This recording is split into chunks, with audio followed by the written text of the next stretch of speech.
Welcome to the Purpose-Driven CEO podcast with Sean Copeland. Hello, my name is Sean Copeland, and welcome to the Purpose-Driven CEO. And today, we are going to talk about a concept that is very near and dear to my heart called the abundance mentality. I believe so much in this concept that my buddy Mick Skuvanek and I actually wrote a book about it. And I'm going to tell you about it today, so you don't have to actually buy the book. When I was growing up, we grew up on a family farm just south of Tulsa. And in farming, things go up, things go down, times are good, times are bad. And so I had some experiences when I was little when things were very challenging, and I began to develop a true scarcity mentality. I thought to myself, I am never going to get in a scenario where my family doesn't have plenty. I'm going to make sure and have tons of money, tons of savings as I grow up. And that really haunted me through the first 34 years of my life. My poor wife, I remember we got married in 1998 and we would go on walks and I would critique our savings patterns because we just weren't saving enough. I had already done the math. This is how much we needed by the time we retired, and we're behind. And she's like, oh my gosh, you are driving me crazy. A scarcity mentality is one in which you feel like life is a race where there's never enough. If you win, that means I must be losing, and I am just struggling for survival. You know, I'm always afraid that the next shoe is going to drop and things are going to go bad. And in my mind, I was going to go broke and go bankrupt and this type of thing. In a scarcity relationship, it is a what's in it for me relationship. I can't just look at you as a friend that I value. I'm always thinking, what can you do for me? I'm in the banking business, and so I'm thinking, do you have money? Do you need to borrow money? Do you have friends with money? How can you help me? You scratch my back, I'll scratch your back. I always keep score because, if I'm referring business to you, but you're not referring it back to me, we can't be friends anymore.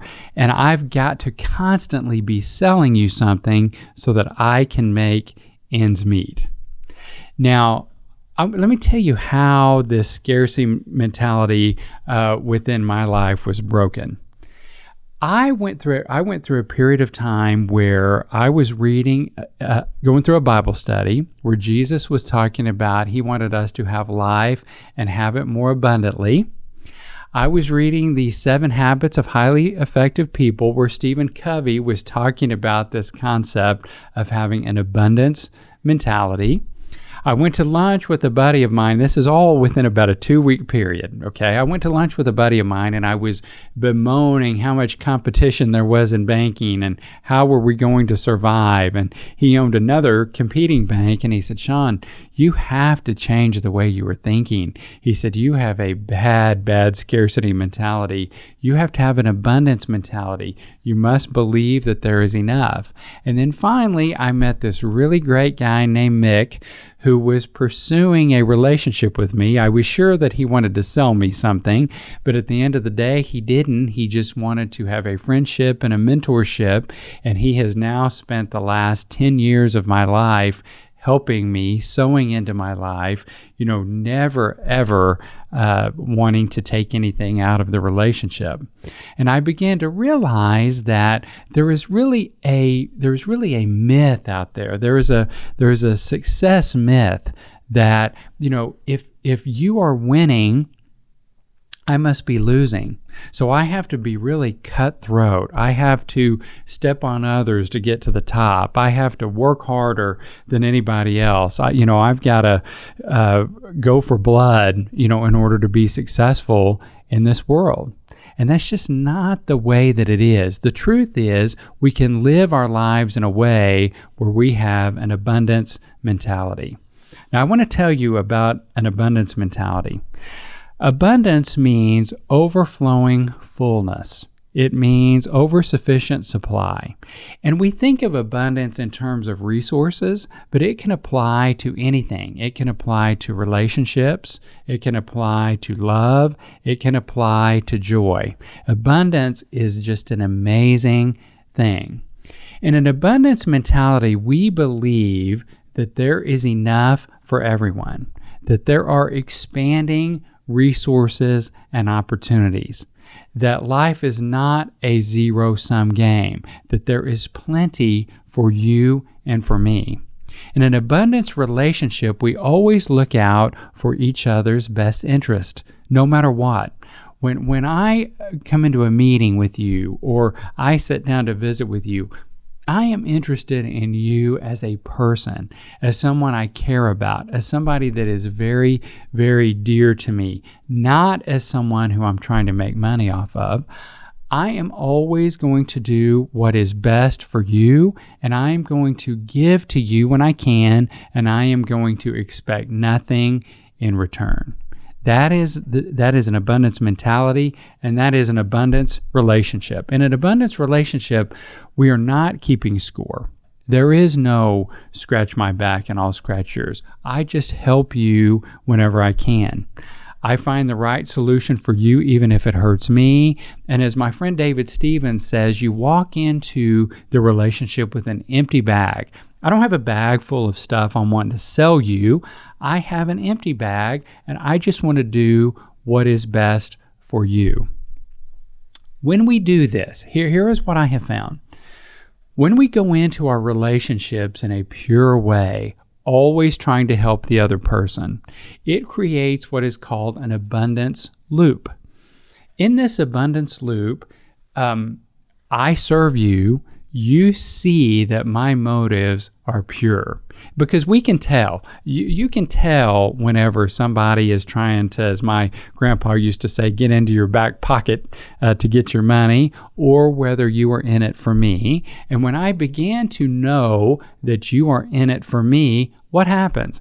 I want to do business with you. And not only that, I want to tell all my friends and family to do business with you because I trust you. It's very, very important.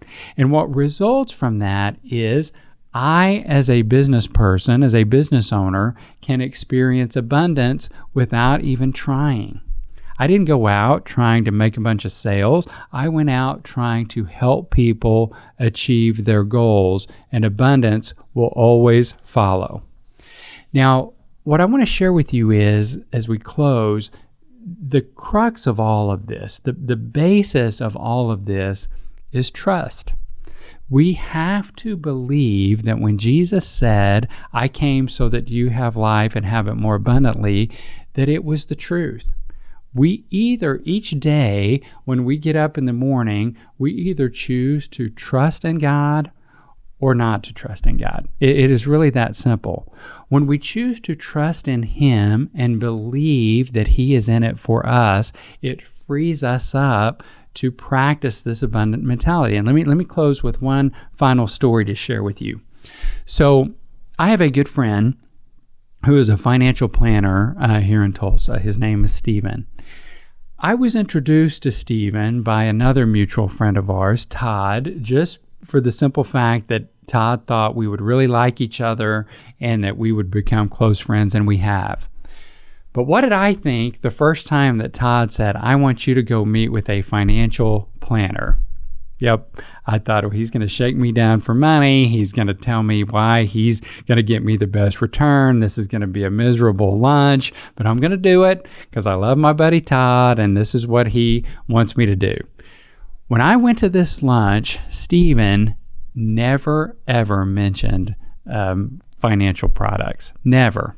He asked me about me, my life, my goals, my dreams, my family, my spiritual condition, all in the first lunch.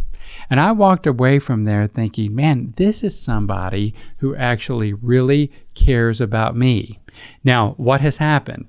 Stephen, we do a ton of business with Stephen to this day. Always will. He's very, very good at his job as well. But that's not what made me go to him. What made me work with him was the feeling that he truly cared about me. If we will live our lives this way, working on figuring out how we can help everybody that comes into our paths, I promise you it will result in tremendous abundance for you, for your company, for your family, and it will really, really change your life. So thank you so much for being with us today and joining us here on the Purpose Driven CEO.